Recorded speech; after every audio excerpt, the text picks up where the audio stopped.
Samir Minhas, you can't stop him. ধারাভাষ্য কক্ষ থেকে এমনটাই ভেসে আসলো। বিশ্ব দেখলো 19 বছরের ছেলেটা কিভাবে শাসন করছে। 71 বলে শতক, 105 বলে 150।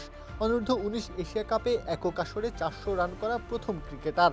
এমন সব কীর্তির জন্ম দিলেন ফাইনাল মহারণে। পুরোটা সময় ভারতীয় বোলারদের একেবারে চুপ করিয়ে রাখলেন সামির। খেললেন সুন্দর অথচ ভয়ঙ্কর এক ইনিংস। এশিয়া কাপ অনূর্ধ্ব 19 ফাইনাল, ভারত বনাম পাকিস্তান। শিরোপার মঞ্চে দুই চির প্রতিদ্বন্দ্বী। সামির যখন ব্যাট হাতে নামলেন, কে জানতো 22 গজ আজ দেখবে অভূতপূর্ব এক ঝড়। শুরু থেকেই চড়াও হলেন, প্রতিপক্ষের বোলারদের চুরমার করে দিলেন। তার মারা একের পর এক 4 ছক্কা ভারতীয়দের বুকে যেন কাঁপন ধরাতে লাগলো। টুর্নামেন্টের শুরুতে মালয়েশিয়ার বিপক্ষে অপরাজিত 177 রানের ইনিংস খেলেছিলেন। সেই ম্যাচে নিজের সক্ষমতার প্রমাণ দিলেও অনেকে গুরুত্ব দেয়নি, ছোট দলের বিপক্ষে খেলেছিল বলে।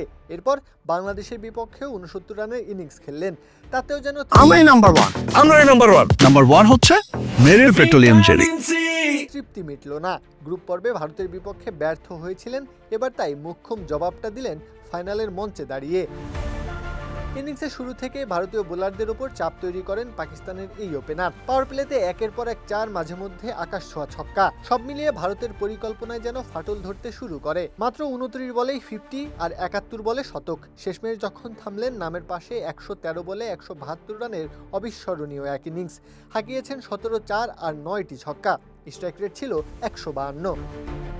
স্পিনারদের বিপক্ষে পায়ের ব্যবহার, দ্রুত উইকেটের বাইরে এসে বড় শট। মিনহাস দেখিয়ে দিলেন আধুনিক ক্রিকেটের পূর্ণ পাঠ। যেন নিজের ব্যাটটাকে বানিয়েছেন ভারত বধের ব্রহ্মাস্ত্র। সেই সাথে ক্রিকেট বিশ্বকে জানান দিয়ে রাখলেন, নামটা মনে রেখো। প্রত্যহ কাব্য, খেলা 71।